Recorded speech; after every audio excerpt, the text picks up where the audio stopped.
स्वयं को जाने एक सार्थक जीवन की ओर। पिछले कुछ वीडियो में हम यही बातचीत कर रहे हैं कि कितना जिया यह महत्वपूर्ण नहीं है, पर कैसा जिया यह महत्वपूर्ण है।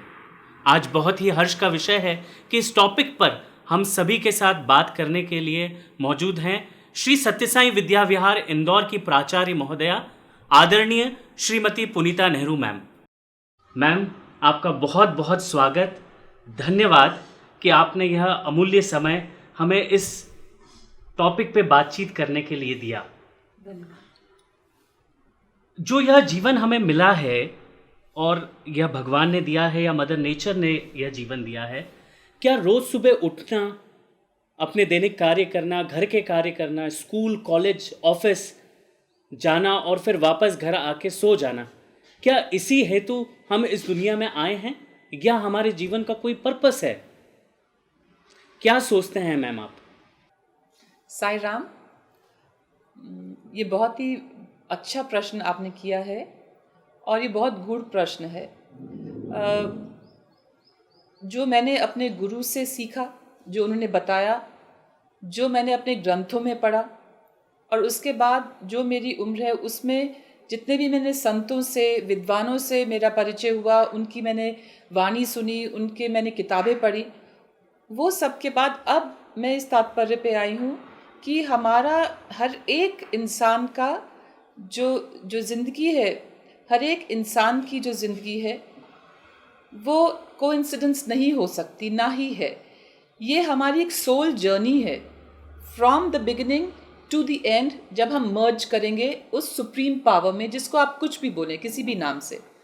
तो हर एक ये जो जर्नी में जब हम चल रहे हैं, तो जो हर बार जो हमको लाइफ मिलती है, बहुत जन्म मिलते हैं, तो हर एक जन्म का एक लक्ष्य है, एक पर्पस है जो हमें उस जन्म में हासिल करना ही चाहिए और करते भी हैं, भगवान करवाते हैं। तो वो हमारा एक पर्पस होता है। जब हम वो अचीव कर लेते हैं तब भगवान हमको बाकी चीज़ों से छुटकारा दे देते हैं। जैसे रामकृष्ण परमहंस जी ने कहा था, उन्होंने एक उदाहरण दिया था कि एक लेडी है जो सारे घर में बहू है, वो सारे कार्य कर रही है, सब कार्य उसको करने हैं, मगर जब वो गर्भवती होती है तो धीरे धीरे उनकी सास उनको काम कम दे देती है। उसी तरीके से हमारी ज़िंदगी है, हम सब कार्य करते हैं, हम दुनियादारी में भी हम बहुत इन्वॉल्व होते हैं, मगर जैसे जैसे हम अपना पर्पस अचीव करते हैं और उस दिशा में बढ़ते हैं जिस दिशा में बढ़ना चाहिए भगवान की ओर, तो हमारी आसपास की जो रिस्पॉन्सिबिलिटीज़ हैं वो भगवान कम करते रहते हैं। तो इसीलिए मैं कहूँगी कि ये कोइंसिडेंस तो हो ही नहीं सकता। ये भगवान की विचित्र रचना है, वो पूरा it is a play of God. उसमें कोई भी चीज़ ऐसे ही नहीं आई है और हमारा एक लक्ष्य है, एक पर्पस है, वो हम अचीव करने के लिए आए हैं। जब वो अचीव हो जाएगा तब हम ये दुनिया छोड़ के चले जाएंगे। तो इट इज़ वेरी इम्पॉर्टेंट कि वो पर्पस क्या है हमारी लाइफ में, वो शायद से हमें खोजना चाहिए और वह हमें उस स्वर्णिम अवसर की ओर ले जाता है। ज़रूर, बिल्कुल।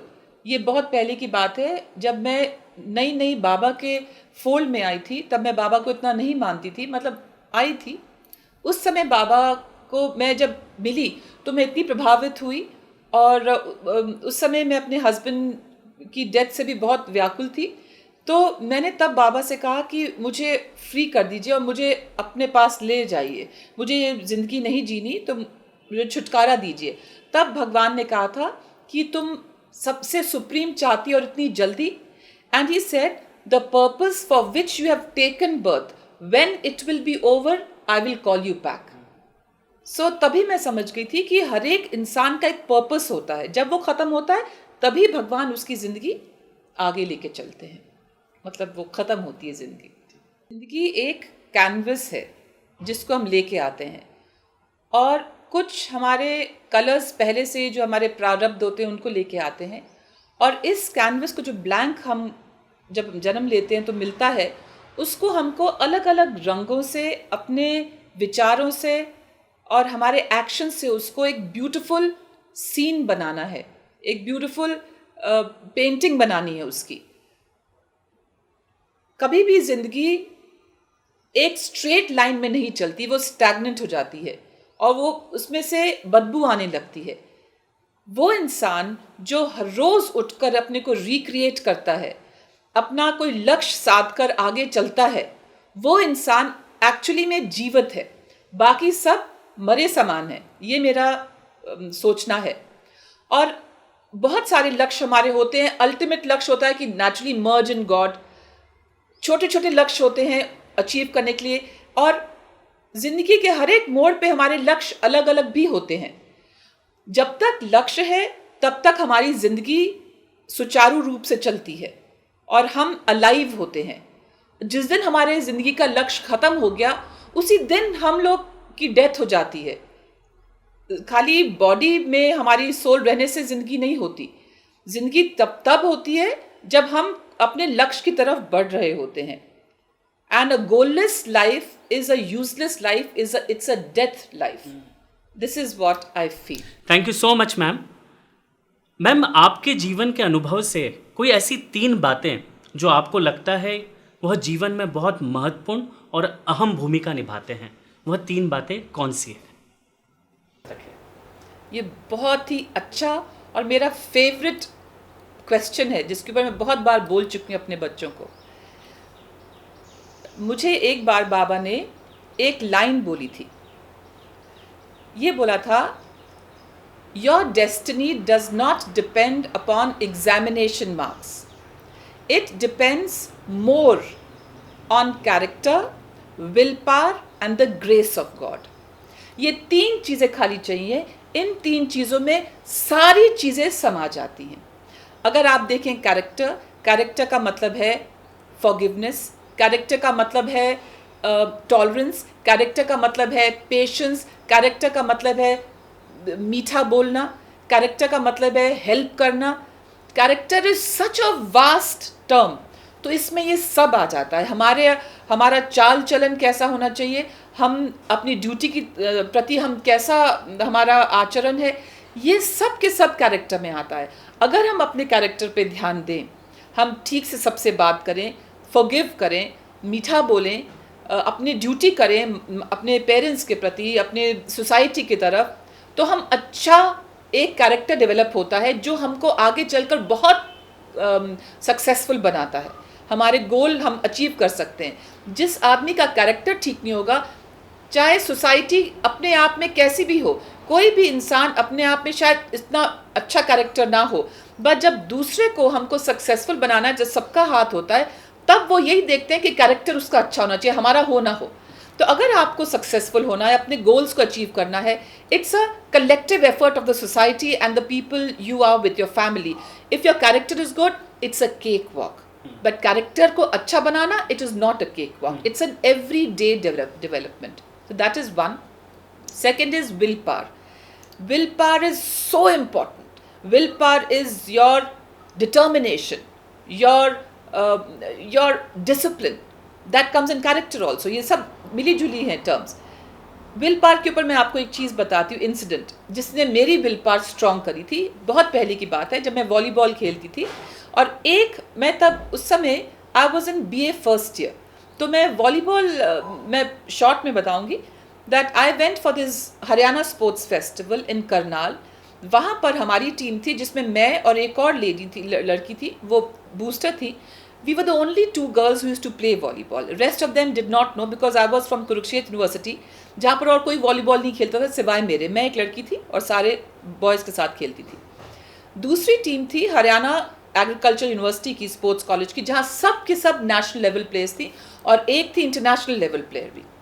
उनसे हमारा मैच सेमीफाइनल हुआ और फाइनल भी हुआ। मुझे फाइनल का मैच याद है, जब हुआ तो हमारे कोच थे, जो मेरे को 2 कोचेस ने कराया, mister Joginder Singh and mister Chauhan ने। तो हमारे कोच वहाँ पर थे, उन्होंने कहा कि ये जीतना है मैच। और मुझे याद है कि मैं उस समय बहुत टॉप प्लेयर थी, तो हरियाणा में वॉलीबॉल बहुत अच्छी गेम मानी जाती है, तो सब लोग इकट्ठे हो गए, सब कुछ छोड़कर स्टेडियम में सब वॉलीबॉल कोर्ट्स पे आ गए थे हम लोगों का मैच देखने के लिए। तो जब वहाँ पर शुरू हुआ, वो बहुत अच्छी टीम थी। फर्स्ट सेट हम लोग 2 पे हार गए, दूसरा सेट हम लोग शायद 5 या 6 पे हारे, मुझे एग्जैक्टली नहीं बता सकती पर इसी के आसपास। जब हम 2 सेट हारे तो हमारे वहाँ पर हूटिंग शुरू हो गई। हूटिंग बड़ी ख़राब होती थी इन दिनों में। तो हमारे कोच ने मुझे बुला के चीखना शुरू कर दिया कि बहुत अपने को समझती है, पुनीता नेहरू, कुछ भी नहीं आता, ये वो, इतनी जो कोचिंग करी थी। तो मैंने कहा मैं क्या करूं, वो सब के सब उनको दे रही हैं बॉल जो कि जिनको जानती वो आता नहीं है, तो मैं क्या कर सकती हूँ। तो उन्होंने मुझे कहा था कि अगर ज़िंदगी में सक्सेसफुल बनना है, फर्स्ट चीज़ बहाने मारने छोड़ो, फर्स्ट। सेकंड, अगर जीतना है ज़िंदगी में तो अगेंस्ट द टाइड सीखो कैसे खड़े होना है। अपना दिमाग चलाओ कि इस परिस्थिति में हम कैसे जीत सकते हैं। गोल हमारा क्या है, वही लक्ष्य की बात है। गोल हमारा क्या है, जीतना। कैसे जीतना है उसकी स्ट्रैटेजी करो और उसको जीतो।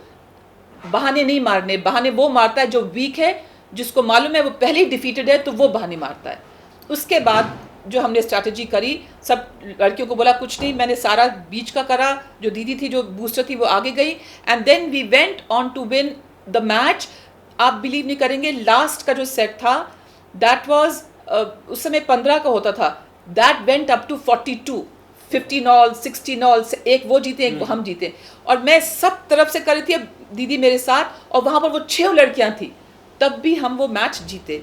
उससे मुझे हुआ कि determination, intelligence, strategy and never passing on the buck, which is the weak person's quality, वो अगर नहीं करे तो हम कुछ भी हासिल कर सकते हैं। जब तक पूरा मैच खत्म ना हो कभी हार नहीं माननी चाहिए। ये दूसरा है विल पावर। एंड तीसरा most important is the grace of God. सब कुछ आपके पास हो और अगर भगवान की ग्रेस नहीं हो तो सब खेल खत्म। भगवान की ग्रेस सबसे इंपॉर्टेंट है। आप जो भी कुछ ज़िंदगी में आप हैं उनको अर्पित कीजिए। भगवान डेस्टिनी चेंज भी कर सकते हैं अगर आप इतना प्यार से उनको अर्पित करेंगे, उनको हमेशा याद रखेंगे, और जो कुछ आपके अचीवमेंट है उनके बदौलत हैं, हम्बली उनके ऊपर हर रोज़ उनके ऊपर चढ़ाएं, तो भगवान आपको पूरी ज़िंदगी ले जाते हैं। पेन्स के थ्रू भी जाते हैं, तो आपको एक इंजेक्शन लग जाता है, वो जाते हैं, वो होता है, सर्जरी होती है हमारी जब, मगर हमको पेन नहीं होता। तो ये 3 चीज़ें मैंने सीखी। अगर ये हम लोग के पास हो, किसी हाल में हम हार नहीं सकते ज़िंदगी में। मैम, ऐसा कोई वाक्या जिसने आपके जीवन का दिशा परिवर्तित कर दिया, वह वाक्या आप हमारे साथ शेयर करें प्लीज़। वो मैं 2 वाक्य बोलूँगी जो एक दूसरे में मर्ज करते हैं, जिसकी वजह से मेरा दूसरा वाक्य हुआ।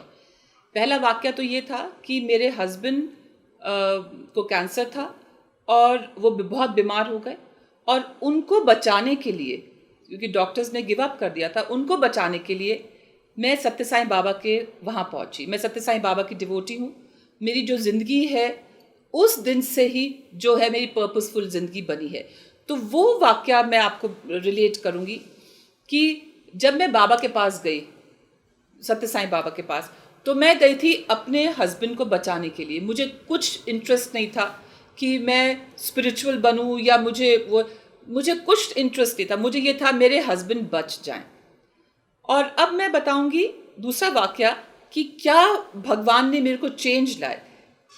बाबा के पास जब मैं गई, और अब मैं सोचती हूँ पीछे मुड़कर, बाबा ने मुझे वो दिया जो मैं चाहती थी उस समय, और उसके बाद उन्होंने वो मुझसे कराया जो वो चाहते थे। बाबा ने मेरे हस्बैंड की ज़िंदगी तो नहीं बढ़ाई। मैं बाबा के पास गई, उनकी कृपा हुई और मैं बाबा के आश्रम में पहुंची। मैं 7 महीने वहाँ थी अपने हस्बैंड के साथ। जब मैं वहाँ पहली बार गई और जब 7 महीने बाद जब मेरे हस्बैंड की डेथ हुई, उस 7 महीने में भगवान ने मुझे बहुत चेंज करा।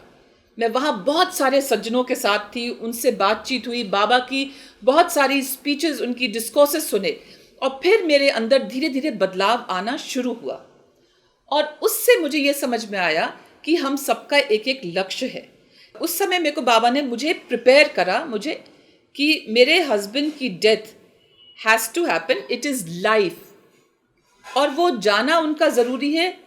वो उतने ही मकसद के लिए आए थे और मेरा आगे चलना ज़रूरी है, क्योंकि मेरा मकसद कुछ और था। उतना मुझे प्रिपेयर करा। और उस समय उनको बाबा अपने धाम ले गए। उसके बाद मैं बहुत विचलित हो गई और मेरे हस्बैंड बहुत अच्छे इंसान थे, तो मैं बहुत विचलित हो गई। मेरा छोटा बच्चा था, मैं बहुत घबरा गई थोड़े समय के लिए, जैसे कि होता है। तो उस समय बाबा ने मुझे बुलाया और मैंने बाबा से बोला कि मुझे अपने अंदर ले जाइए, मुझे इस संसार में नहीं रहना है, मुझे वापस ले जाइए और मेरे को फ्री कर दीजिए। तब बाबा ने मुझे कहा, the purpose for which you have come, when it will be over I will call you, go and finish that purpose, I am very happy to see you. जब मैंने वो सुना और मुझे फिर एहसास हुआ कि हाँ, मैं इसलिए नहीं आई थी कि शादी करूं और फिर बच्चा हो। ये तो एक शरीर के साथ जुड़ी हुई चीज़ें हैं। मेरा लक्ष्य क्या है वो इससे जुड़ा हुआ नहीं है, मेरा लक्ष्य कुछ और है। पर दुनिया में आते हैं तो ये भी चलता है और पैरेलल अपनी लाइफ, जो लक्ष्य की लाइफ है, स्पिरिचुअल लाइफ, वो भी चलती है। फिर मैंने कहा ठीक है, मेरा जो लक्ष्य है मैं प्राप्त करूंगी। और भगवान, गुरु की बहुत ज़रूरत पड़ती है। हम इतने पहुंचे हुए नहीं है कि अपने आप अपने लक्ष्य को ढूंढ लें। तो इसीलिए बोलते हैं गुरु की बहुत अहमियत है। हम गुरु के पास जाते हैं, गुरु हमारे को हाथ पकड़ के अपने लक्ष्य की तरफ ले जाते हैं। वो हमारा लक्ष्य खुद पूरा नहीं करते, चलना हमको ही पड़ता है। वो हमको खाली कान में हमको हेल्प करते रहते हैं कि कोई दिक्कत आए, जहाँ हम थोड़ा नीचे गिरें तो अपने को कैसे उठाना है। हम सब गिरेंगे, हम सब उठेंगे। तो भगवान जो गुरु है, he is ever pervading, he is ever loving, he is ever forgiving, so he forgives you, he loves you like a child and he helps you go and achieve that purpose। और धीरे धीरे हमारी soul journey है। कुछ लोग जल्दी उनको बता देते हैं गुरु कि उनकी क्या है पर्पस, कुछ को देर में बताते हैं, वो अपनी सोल जर्नी पे डिपेंड करता है। मगर अगर हम गुरु के पास जाते हैं, अवश्य गुरु हमको हमारे पर्पस की तरफ ले जाते हैं और क्लियर भी कर देते कि आपका पर्पस है क्या। So I would conclude it like this, that मेरी जिंदगी का turning point was the time when I reached my Guru Satya Sai Baba. That is a time when my life took a U-turn and it became a purposeful life towards a purposeful goal. Thank you so much ma'am. वाकई क्या बातचीत, क्या नए दृष्टिकोण, क्या विचार हमें मिले जिससे हम यह जान सकते हैं कि यह जीवन को कैसे जिया जाए। आइए इन बातों को अपने जीवन में आत्मसात करें और एक सार्थक जीवन की ओर चलें। आप इस विषय पर क्या सोचते हैं जरूर शेयर करें और हम जल्दी मिलते हैं एक अगली पर्सनालिटी के साथ अगले वीडियो में। तब तक हम सभी अपना ख्याल रखें। हम उस तरफ भी थे जहाँ पे लोगों का वो, और हम इस तरफ भी थे जहाँ हम लोगों का इलाज कर रहे थे। ऐसा कोई दिन नहीं गया जब इस महामारी के दिन हमारा दिल अंदर से ना रोया। यकीन मानिए, मैं अपने बच्चों से हमेशा यही कहता हूँ, तुम जो भी करो, पढ़ो लिखो, जो बनो, इतने ऑनेस्ट और ईमानदारी से काम करो कि तुम्हारे कलीग्स तुमको डिपेंडेबल माने कि भाई तुम जो बात कह रहे हो इसमें सही। कॉम्पिटेंसी अलग बात है,